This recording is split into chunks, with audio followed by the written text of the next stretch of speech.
I'm an alcoholic. Yeah, very nervous.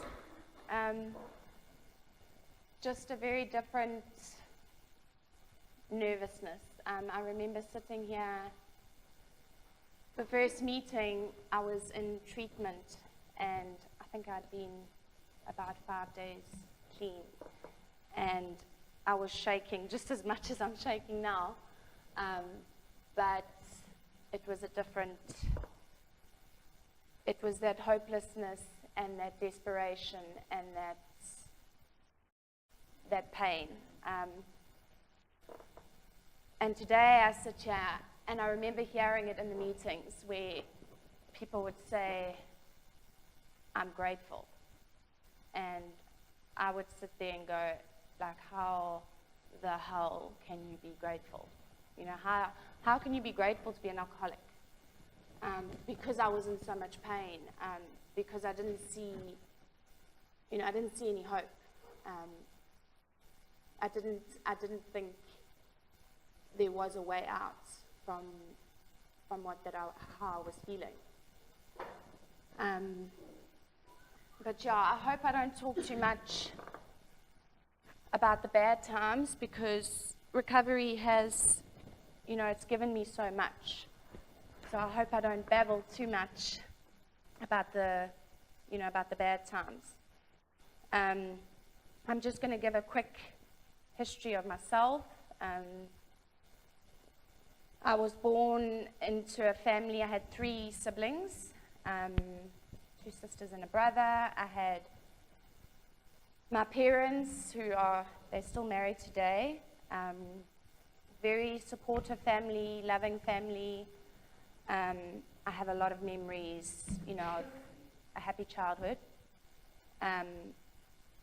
Just me as a child, always, my sponsor actually made me do it, where she actually made me do a timeline of like my first memory, my first bad memory.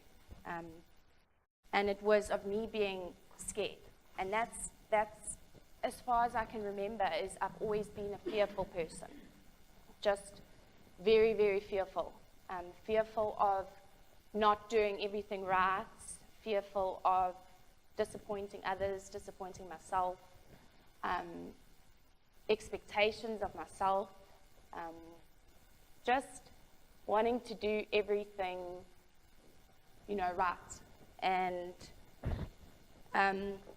the earliest memory I have is I'd lost a watch I was 6.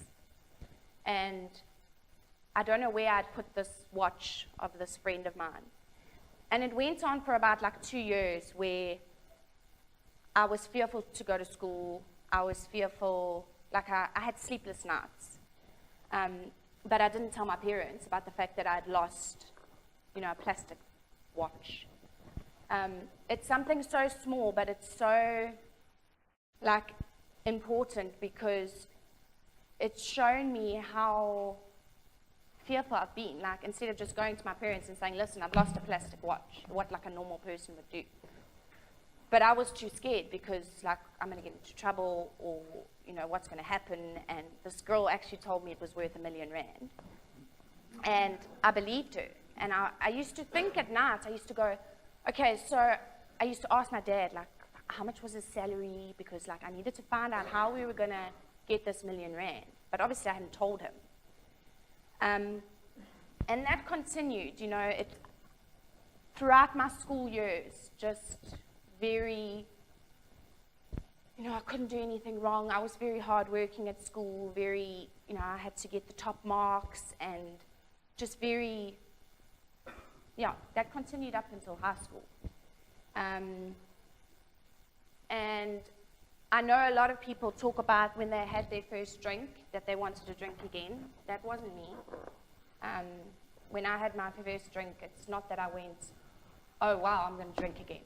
I want to have that feeling again, because that's not my truth. Throughout,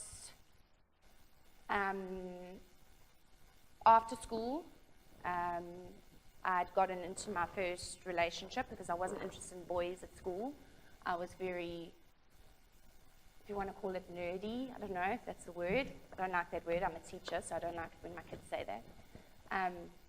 But yeah, just I was very focused on schoolwork, and then yeah, started partying, you know, like most people do. The drinking, you know, and I thought it was, you know, normal. There were lots of times which played a huge role in the reason later on why I drank again, was because I used to sometimes go out to clubs and bars and stuff, and I wouldn't drink.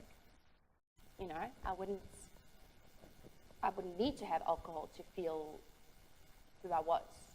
And I later found out that it didn't even have anything to do with the substance. It's me, you know, me, Shireen the alcoholic. And yeah, I got into relationships I remember being in treatment, and my sponsor actually said to me that I played men like chess pieces. And I sat there and I went, how dare you? How dare you tell me I'm selfish? How dare you tell me I'm this? How dare you tell me that? And I was pissed off. I was like, you know, that's not who I am. And truth be told, it is. Yeah, so I went through quite a few relationships, you know, same thing, I'm better than you, you'll never reach my standards. I had expectations of people. I had expectations of my friends, I had expectations of men, I had expectations of a lot of people. I had expectations of teachers.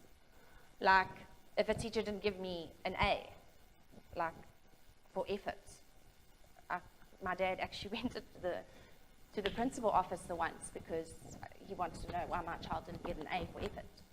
Like, it's that sort of like behavior that I now see that it was, you know, it's who I am. And I eventually used, you know, alcohol and pills to help me deal with life. Yeah, just after school, also just, I remember I failed my driver's license, and it was the biggest train smash. Like, how can Shireen fail? Like, fuck, how do you fail? All those examples, I can give you 100 examples. And then met my husband, who met my standards because I was so arrogant. And yeah, he is completely opposite to me, so very calm, very, you know, willing, very accepting. And then I went to study, same thing, same behavior, you know, had to get top marks, had to do all of that.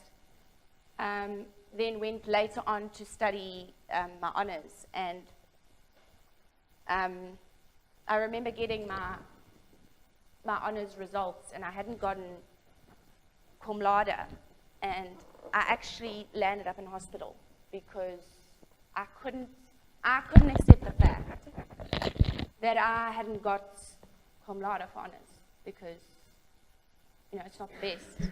So for months I was like, I don't want to go to my graduation, I don't want it, it's worth nothing.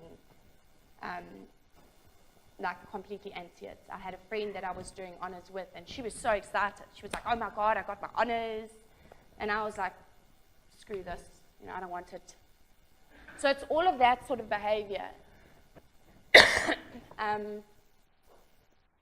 Just, yeah, eventually got into my marriage, and, you know, same sort of thing. Like, used to make my husband type up my assignments at like 2 o'clock in the morning. And then, yeah, the drinking was still there. You know, when you're popping a Ritalin and you're popping wine at the same time, it's like, it's a little bit of a red flag there. But I didn't think there was anything, you know, Wasn't out of the ordinary. And then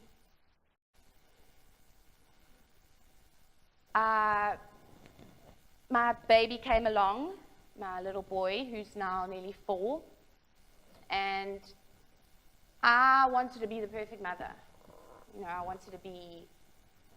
I'd read so many books on motherhood, and, I had to be the best mom. And yeah, as we know, babies are not like that. They're not going to eat at a time that you want them to eat and cry at a time that you want them to cry. And I couldn't bear that because it's something that I couldn't control. And that's one of my biggest defects is control. Like my sponsor actually said it to me the other day, you stress because it's something that you can control. She's like, because you can't control the situation that's going around, she's like, you'll stress about it because then you feel like you're controlling it. And it's mad. And yeah, things got worse from then. I got put onto quite a lot of medicine, antidepressants, antipsychotics, all that drill. And then, yeah, the drinking got quite bad. I went into my first treatment center. I was there for a night and I checked out. A couple of months later, no, it was quite a while afterwards, because that's when my husband said, this is it, Shireen, you need to do something about it. I was drinking every day, I was falling, I was, the usual thing. And I was in there for 3 weeks and I was cured, like I really believed that I was cured. And I was an alcoholic though, and I wasn't an addict. I actually convinced the psychiatrist at that treatment center that if she put me into, it was called the DDU section, that I was going to walk out. So she had to put me into the depression section, which she did. But the funniest thing is that I would sit with the addicts and alcoholics in that treatment center because obviously I could relate to them.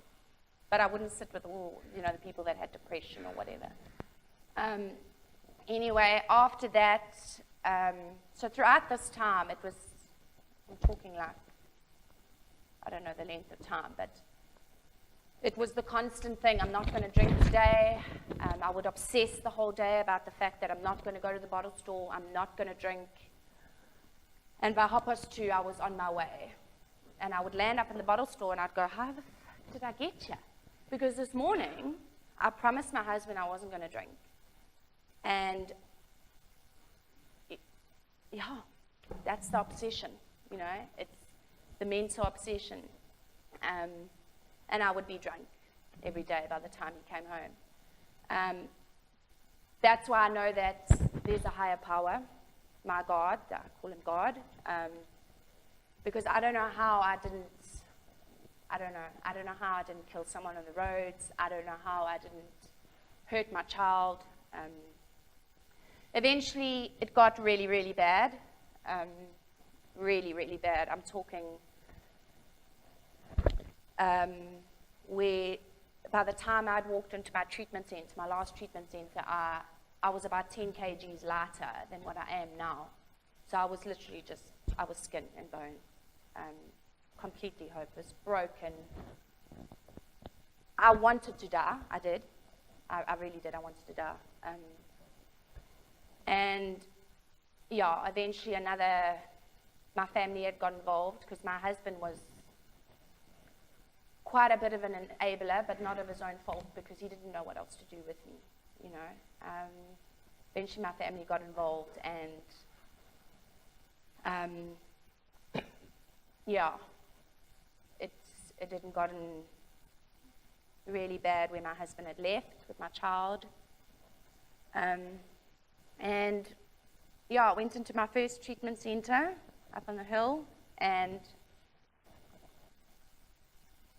that's when I got introduced to, AA and NA. I still today go to NA and AA because I don't believe that it's got to do with the substance. I believe that it's me, it's my behavior, it's who I am.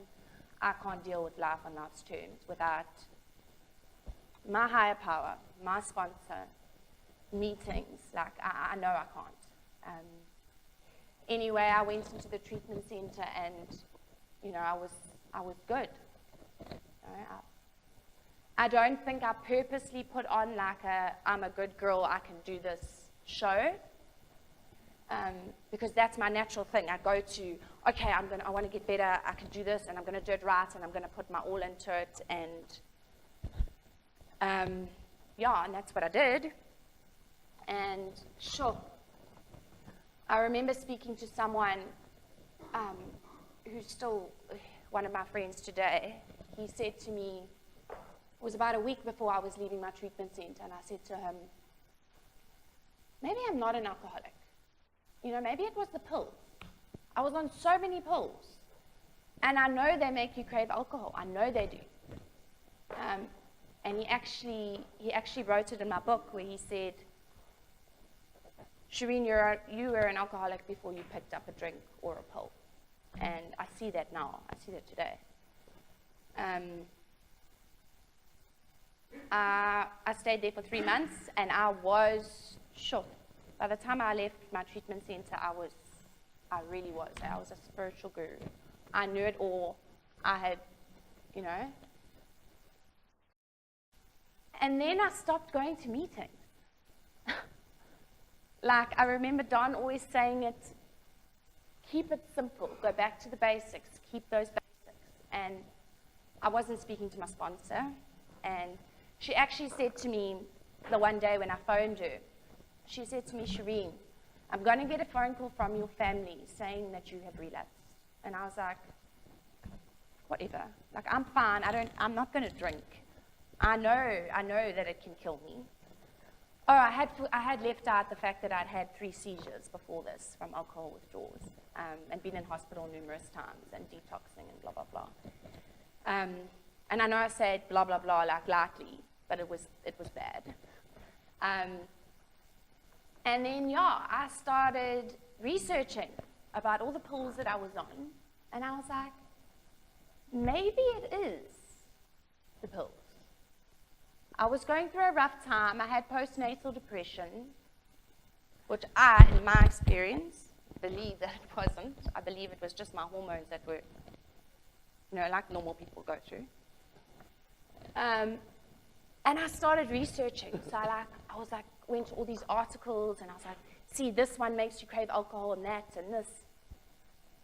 And I remember someone saying to me, and this is like,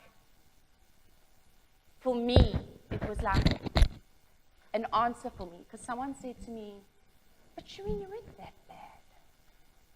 You just weren't that bad. And that stuck in my brain.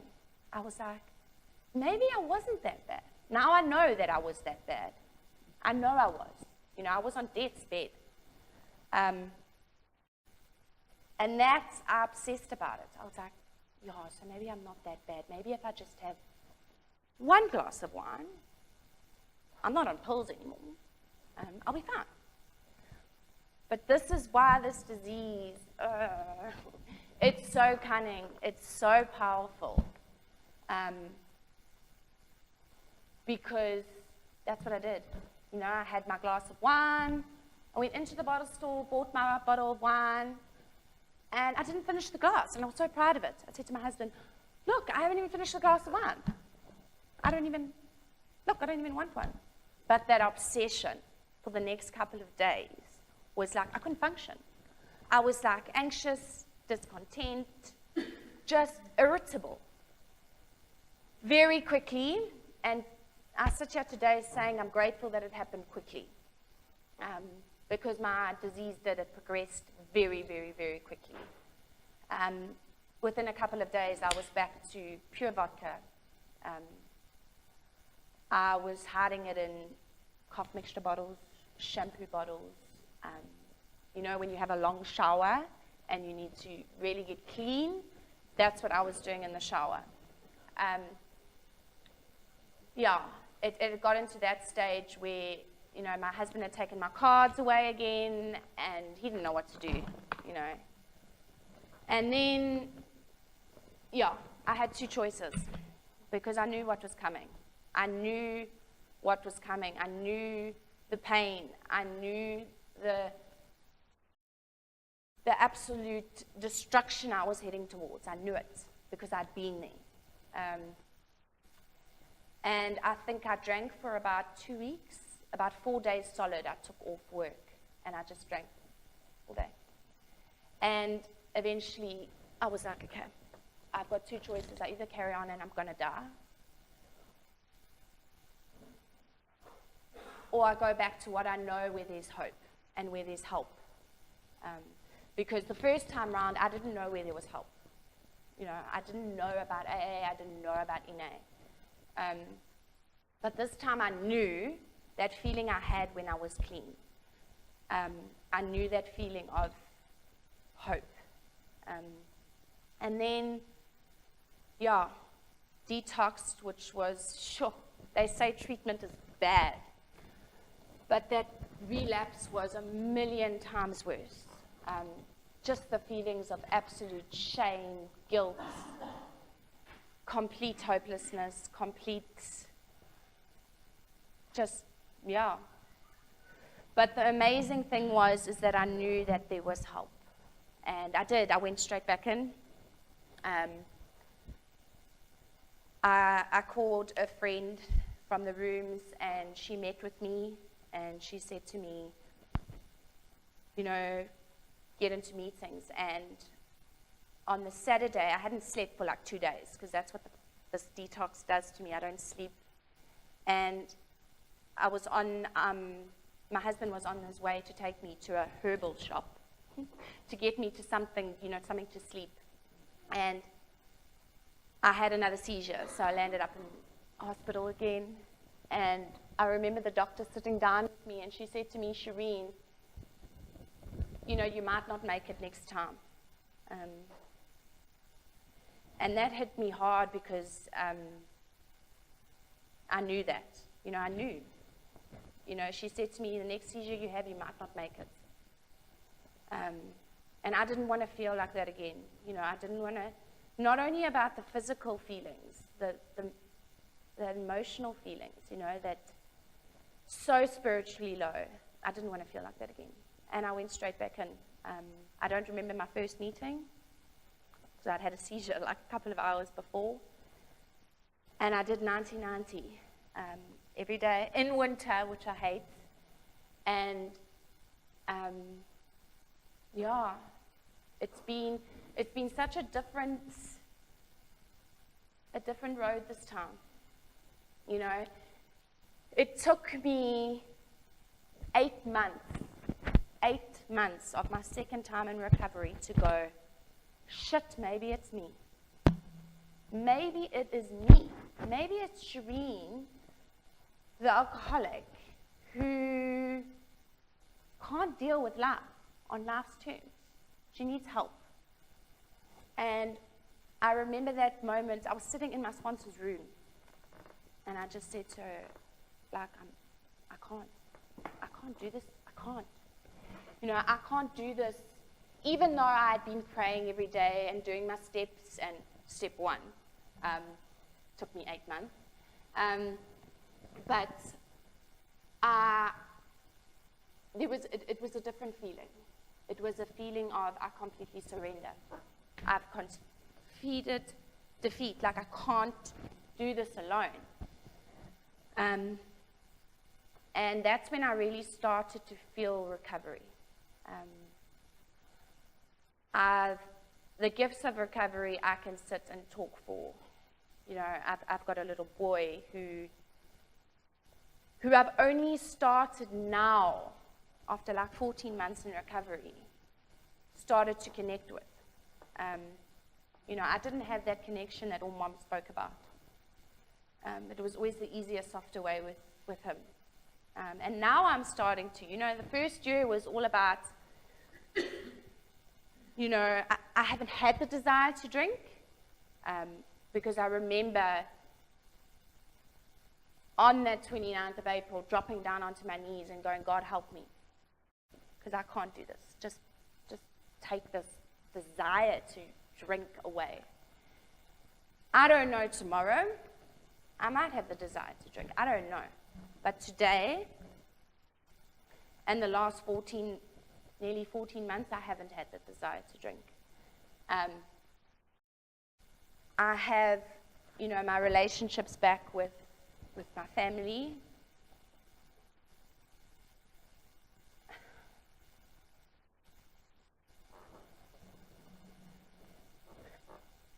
I don't even know, I'm getting emotional.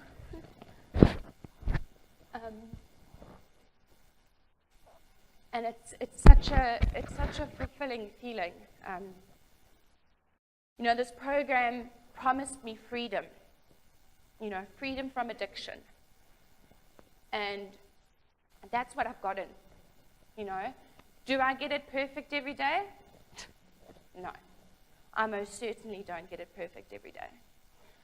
I'm more humble than what I was in my first life, when you're on that pink cloud.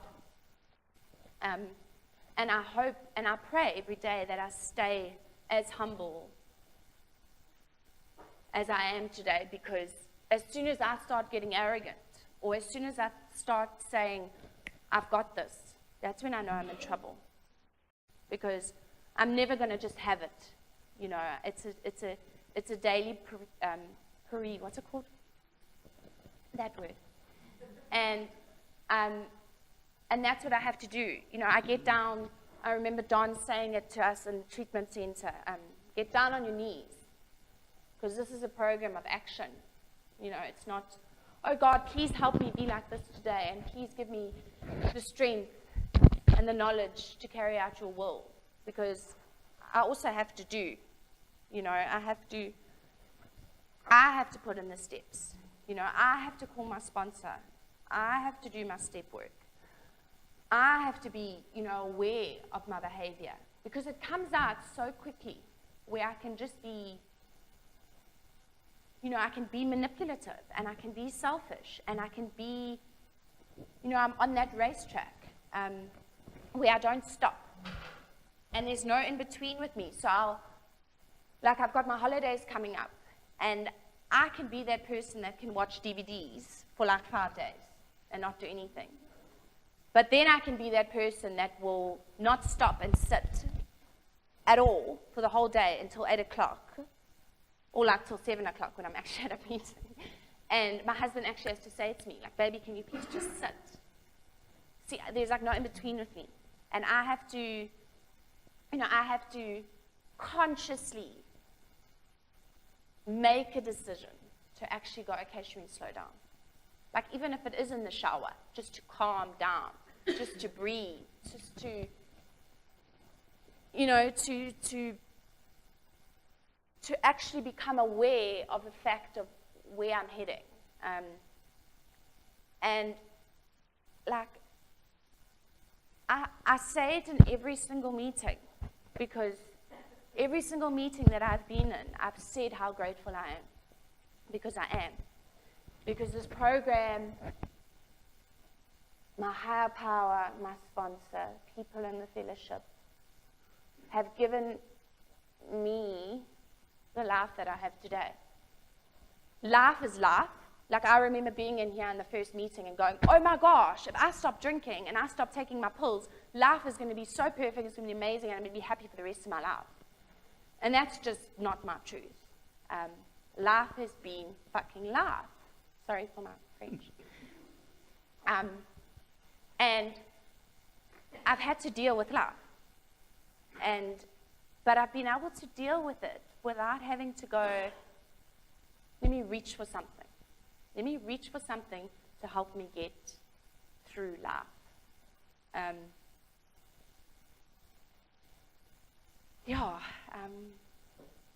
don't want to babble too much, other than that I am so grateful to be where I am, to have that freedom from addiction, to not have that pit, to not have that self-pity, that uselessness, that feeling of absolute disgust in myself. And it just gets better every day, which is so amazing, because each day I wake up, it's so maybe silly to I call them normies, but to go to sleep in the nighttime. Like, I'm grateful that I can put my head on the pillow and go, wake up in the morning and go, am I awake? Have I woken up? I've realized I'm slowly seeing who I am. Like, slowly realizing what I like and what I don't like, and putting boundaries in, which has always been, because I'm a people pleaser, but I'm also a bit of a bitch.